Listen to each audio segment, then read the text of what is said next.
Hey guys, thanks for tuning in again. Today is New England style IPA, and what we're doing right now is we're bringing our water through right there, through the hose, through the pump.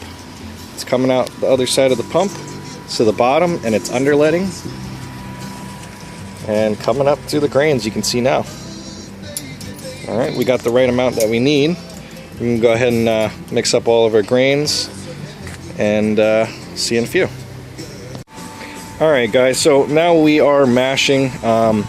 As you see, the hoses, what's going on is coming from this port right here. It's coming out through that hose, through our wort pump, coming out the wort pump, going up through the Herms coil, which is keeping that consistent temperature in there, and then it's coming out of this port up through the sparge arm, where you can see the clarity if it's getting clear or not, going through here and into the mash tun, rinsing all the grains. So it's going to do that for an hour, and after that we'll come back and we'll be taking all the wort, putting it into the boil kettle, and we'll be rinsing the grains until we have the right amount of wort we need in our boil kettle. So we'll see you then. Alright guys, we're back. So the mash was a 60-minute mash. I did it from mash temperature 152 to 154, so I kept it in that range for 1 hour. We're pretty much done for the mashing, so what I'm going to do is switch all my hoses over to where I can rinse the grains and put the hoses off into the boil kettle. And if you look right here, you can see how clear we've gotten, and the end of the mash, super clear. You can see my fingers right through it. But this is a New England IPA, so at the end of this it will be murky. It will look like orange juice, hopefully, like it did last time. So cheers guys, I will see you in a few minutes. Alright, we're back guys. So what we're doing now is we're sparging, we're rinsing all the grains from the mash tun, and we're putting all the wort in the boil kettle. As you see, we have fresh hot water at 170 coming out right here, going through the water pump, going through the sparge arm, rinsing the grain, and then we have all the wort coming out through the wort pump up into the kettle. Right now, let me show you what that looks like. So, right here, you got it coming in, trickling in, filling up. And right here, you got the water rinsing all the grains. So,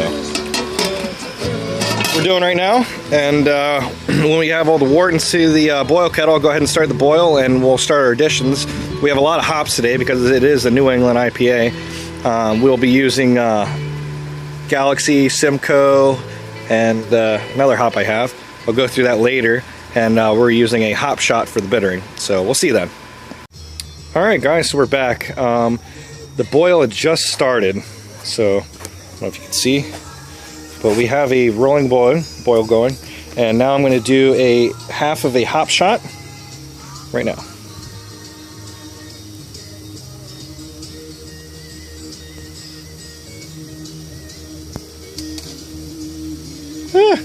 There we go. Anyways, there we go. So we have the hop shot in right now for our bittering edition, and then we have a 60-minute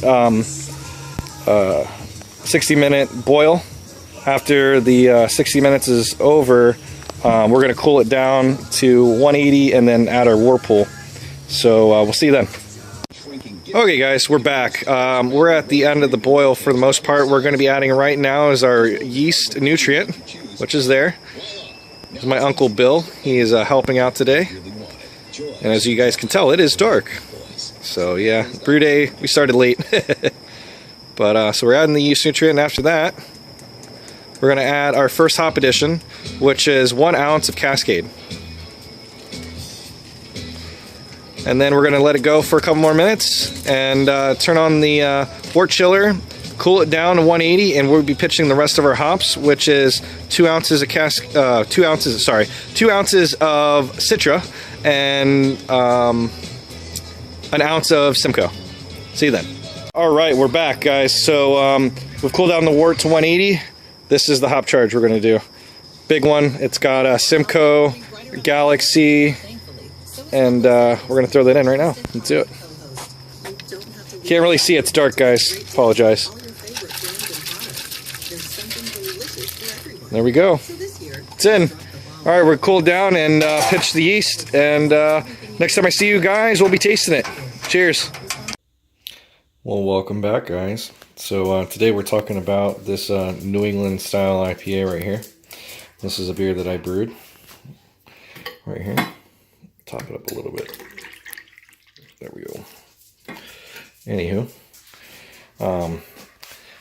I like the color. A lot of people say it's really, really dark. But I mean, you put up to light, you can see it's like orange colorish right there. And then my HH brewing glass right there. But anywho, this is my New England style IPA recipe, but I went off track and did like a version 2. There you go, Zoe. Go outside. Anyways, yeah, so about this beer, go over it real quick and talk about, grab my notes over here. So,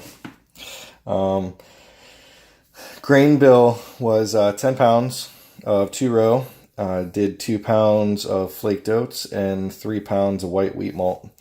For the hops, we did, at 60 minutes, I did a half of a hop shot. And then at 5 minutes, I did Cascade, excuse me. 5 minutes, I did Cascade, 1 ounce. In Whirlpool, I added 2 ounces of Galaxy, 2 ounces of Citra, and 1 ounce of Simcoe. And then for the dry hoppage, I did 1 ounce of Galaxy, 1 ounce of Citra, and 1 ounce of Simcoe. And when I dry hop, I do it for 4 days. I don't go any longer than 4 days. I've noticed that if sometimes I go longer than 4 days, I get like a really vegetal taste, like a green, like plant type taste, and it's from the hops. And I think it's from them sitting in there too long. I'm not really sure. If anybody out there, has brewed and they've gotten that flavor and you know what it's from, please comment below. I'd like to know. So I don't do it too long. I only do it for a couple days.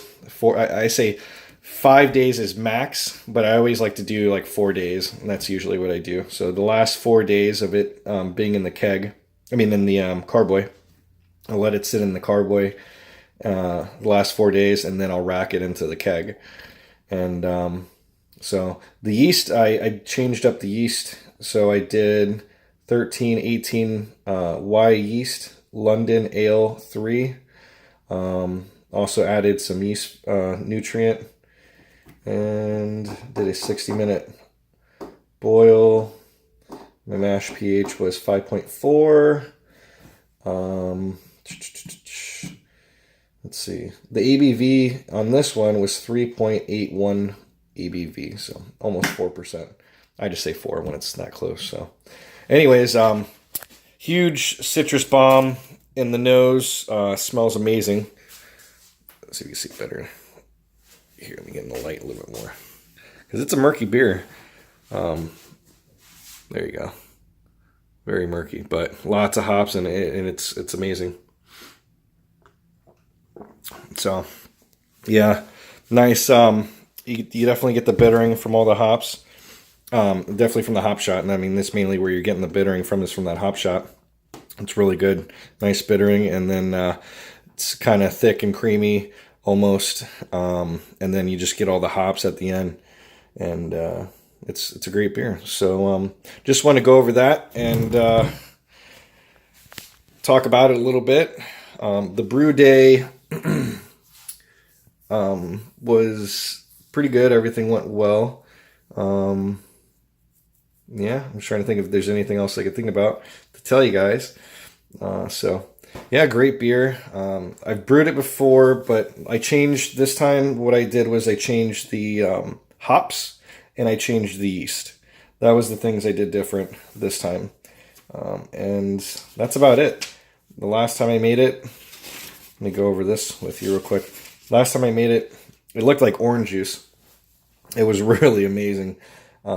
Same grain bill. Then for the hops on version, like the original version that I've done, my original NEIPA, the hops on the original one was 5 minutes. I did Columbus, 1 ounce. And then for whirlpooling, after I cooled it down, I whirlpool it. I cool it down to 180. and then I throw in all the hops and I let it sit for 20 minutes, and that's what I do with my whirlpooling. And I added 2 ounces of Centennial and 2 ounces of Amarillo. And then for the dry hoppage on that one, I stick to 2 to 5 days again. I did 1 ounce of Amarillo, 1 ounce of Centennial, and 1 ounce of Columbus.